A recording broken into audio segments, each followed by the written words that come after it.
গোলামের কাছে জালিমরা পরাজিত হয়ে গেছে।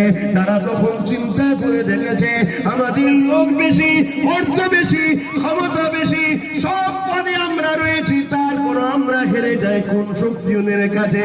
তখন তারা রিসার্চ করে করে দেখেছে ওদের হৃদয়ে একটা ক্ষমতা রয়েছে, একটা পাওয়ার রয়েছে। ওই পাওয়ারটা দুনিয়ার কোনো পাওয়ারের কাছে এই পাওয়ারকে হারানো সম্ভব নয়। ওই পাওয়ারটা হলো ওই সবুজ গম্বুজওয়ালা মদিনার লালের সঙ্গে প্রেম, আদব, ভালোবাসার পাওয়ার। আরো জোরে বলুন সুবহান।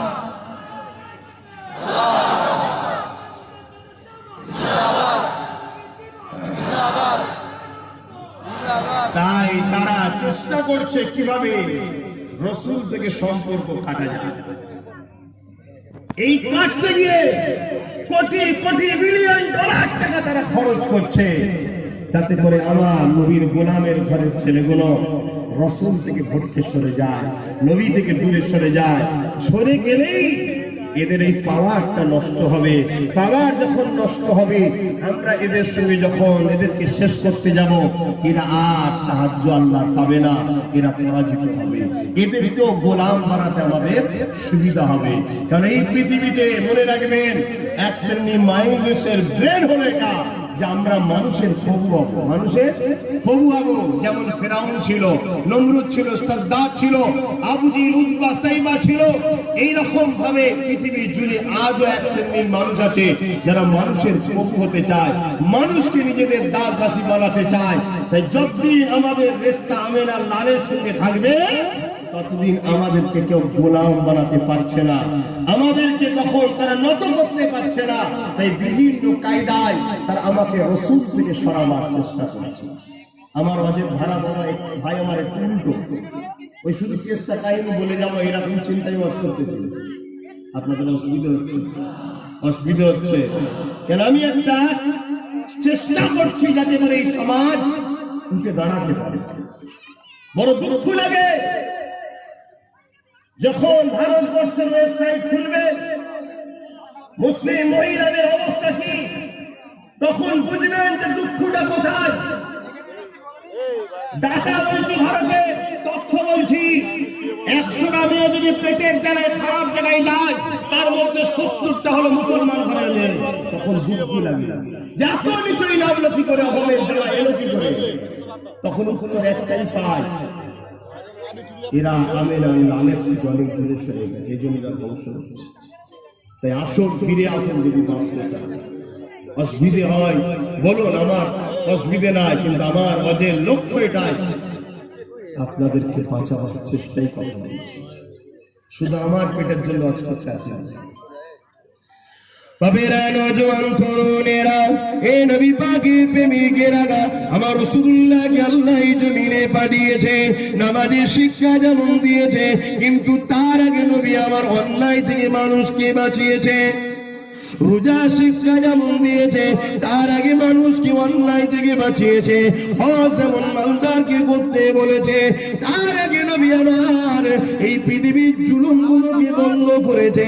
কিরকম জুলুম হতো এই পৃথিবীর জমিনে, গরিবের ঘরে, মেয়েদের ঘরে, বাজারে আলু পটলের মতো বিক্রি করা হতো। এক ধনীরা জোর করে বন্দি করে নিয়ে যে বিক্রি করত, আর এক ধনীরা তাদেরকে খারিদ করে নিয়ে আসতো।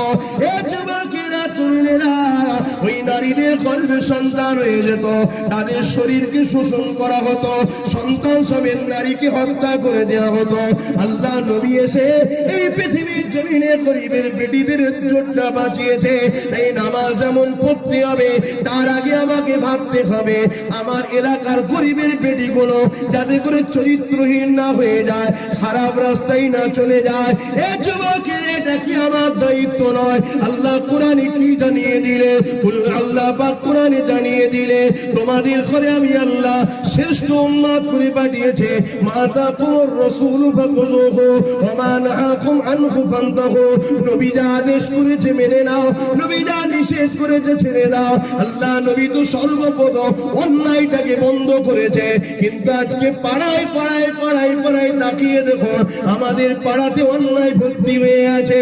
এ যুবকেরা, তরুণ তরুণেরা, তাই নামাজ যেমন আমাদেরকে পড়তে হবে, ঠিক তেমনি আমাদের বাচ্চারা অভাবের জন্য শিক্ষিত হতে পারছে না, পেটের জ্বালাতে তারা খারাপ রাস্তায় চলে যাচ্ছে। এই সুযোগটাকে কাজে নিয়ে ইসলামের দুশমনেরা সামান্য অর্থ দিয়ে তাদের হাতে বোম বন্দুক তুলে দিচ্ছে। তারা সমাজের দেশদ্রোহী বলে পরিচয় হচ্ছে। মিডিয়া তাদেরকে দেখাচ্ছে, ইসলামের সঙ্গে জুড়ে জুড়ে দেখাচ্ছে আমার ইসলামকে তারা বদনাম করতে চাইছে। তাহলে আমরা যদি নবীর উম্মত হই, আমাদের যেমন নামাজ পড়তে হবে, ঠিক তেমনি এলাকার গরিব বাচ্চারা খারাপ রাস্তায় যদি না চলে যায়, তাদেরকে শিক্ষিত করার জন্য, তাদের হাতে কলম খাতা তুলে দিবার জন্য, তাদেরকে ডাক্তার উকিল জজ জিম বানাবার জন্য, এটাও কি আমাদের চেষ্টা করতে হবে না? কেননা নবী আমার মদিনা নববীকে কেন্দ্র করে শিক্ষার বিস্তার করেছিল। আরে দুনিয়া এলেন কি জিনিস, জ্ঞান কি জিনিস জানতো না। আমার নবী তো পৃথিবীর জমিনে এলেমের দরজা খুলে দিয়েছে। আমেরিকা হোক, রাশিয়া হোক, চীন হোক, ফ্রান্স হোক, আজকে যত বড় মডার্ন বলুক না কেন, মায়ের পেটে সন্তান কিভাবে হয় এই মেডিকেলটা পৃথিবী জানতো না। আমার রাসূলুল্লাহ শিখিয়ে দিয়েছে আকাশে প্লেন কিভাবে উড়বে, এই শিক্ষা পৃথিবী জানতো না। আমার রাসূলুল্লাহ খুলে দিয়েছে মাটির তলায় মূল্যবান সম্পদ আছে, এটা পৃথিবী জানতো না। আমার রাসূলুল্লাহ জ্ঞানের দরজা খুলে দিয়েছে। তাই পৃথিবী যে যেদিকেই বলেন না কেন, আমার রাসূলের ঋণ পৃথিবী কখনো শুধতে পারবে না।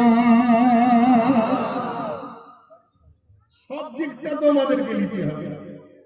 নবী তো শুধু নামাজ দিয়ে যায়নি, নামাজ তো অনেক পরে দিয়েছে, মেরাজ থেকে এসে দিয়েছে। তার আগে নবী জেনা বন্ধ করেছে, শরাব বন্ধ করেছে, খুন বন্ধ করেছে, মা বাপের মর্যাদার কথা বলেছে, নারী হত্যা বন্ধ করেছে, অন্যায় হতো সেগুলো বন্ধ করেছে। রোম তৎকালীন সময় দাদা ছিল, দাদা। खुदा की अज़मतें क्या है, मोहम्मद मुस्तफा जाने, मकाम मुस्तफा क्या है, मोहम्मद का खुदा जाने। सदा करना थी मेरे बस, मैंने तो सदा कर दे, सदा करना थी मेरे बस, मैंने तो सदा कर दे। ओ क्या देंगे मैं क्या लूंगा, ओ क्या देंगे मैं क्या लूंगा, शफी जाने गदा जाने। खुदा की अज़मतें क्या है, मोहम्मद मुस्तफा जाने। कहा जिब्रील ने सिदरा तलक मेरी रसाई थी, कहा जिब्रील ने सिदरा तलक मेरी रसाई थी। है आसे कितनी मंजिल आगे, है आसे कितनी मंजिल आगे, नबी जाने खुदा जाने। আরো জোরে বলুন না সুবহানাল্লাহ। সিদরাতুল মুনতাহা আল্লাহ রসুল সম্বন্ধে জিবরাইল সাল্লাম বলছে যে সিদরাতুল মুনতাহা থেকে আল্লাহর আরশে আরো কি আছে, কতটা মঞ্জিল আছে, কতটা স্থাপিস আছে, জায়গা আছে, আমি জানি না, নবী জানে, আর আল্লাহ জিবরিল বলছে। জোরে বলুন সুবহানাল্লাহ। তাই তো জিবরাইল আলাইহিস সালাম যখন কোরআন নিয়ে এসেছে, আমার নবীর উপরে আয়াত নাযিল হতে লেগেছে, হযরত জিবরাইল ওহী নিয়ে এসেছে। হযরত জিবরাইল বলে আলিফ, ইয়া রাসূলুল্লাহ হাবিবাল্লাহ আপনি পড়েন। আমার নবীকে বলছে পড়েন। এ জিবরাইল কি পড়ব? হযরত জিবরাইল বলতে লেগেছে হুজুর বলুন আলিফ। আল্লাহ নবী বলছেন নাম জানি আগে বলো, লাম। আল্লাহ নবী বলছেন নাম জানি জানি আগে বলো, মিম নাম জানি আগে বলো। জালিকাল কিতাব লা রাইবা ফি। হযরত জিবরাইল যখন বললেন জালিকাল কিতাব লা রাইবা ফি, আল্লাহ নবীও তখন বলতে লেগেছে জালিকাল কিতাব লা রাইবা ফি। হযরত জিবরাইল জানতে চাইলেন ইয়া রাসূলুল্লাহ হাবিবাল্লাহ, আলিফ লাম মিম যখন বললাম আপনি আলিফ লাম মিম না বলে আপনি বললেন জানি আগে চলো, হুজুর কারণটা কি? আল্লাহ নবী বলেছেন জিবরাইল আলিফ লাম মিমের মানে তুমি জানো না, আমি রাসূলুল্লাহ জানি। জালিকাল কিতাবের মানে তুমিও জানো আমিও জানি, দুনিয়ায় প্রতিটা আরবি যারা জানবে তারাও জানবে, কিন্তু আলিফ লামের মিমের মানে জিবরাইল তুমি জানো না, আমি রাসূলুল্লাহ জানি। আরো জোরে বলুন সুবহান। চিনতে পারছেন তো রাসূলকে? সেই নবীকে আমাদের থেকে সরানো হচ্ছে। দুই ধরনের দুশমন মনে পড়ছে, দুই ধরনের। একদল লোক আমার নবীর শানে প্রকাশ্য গুস্তাগি করে কার্টুন করছে, ছবি করছে, নবীর দিনকে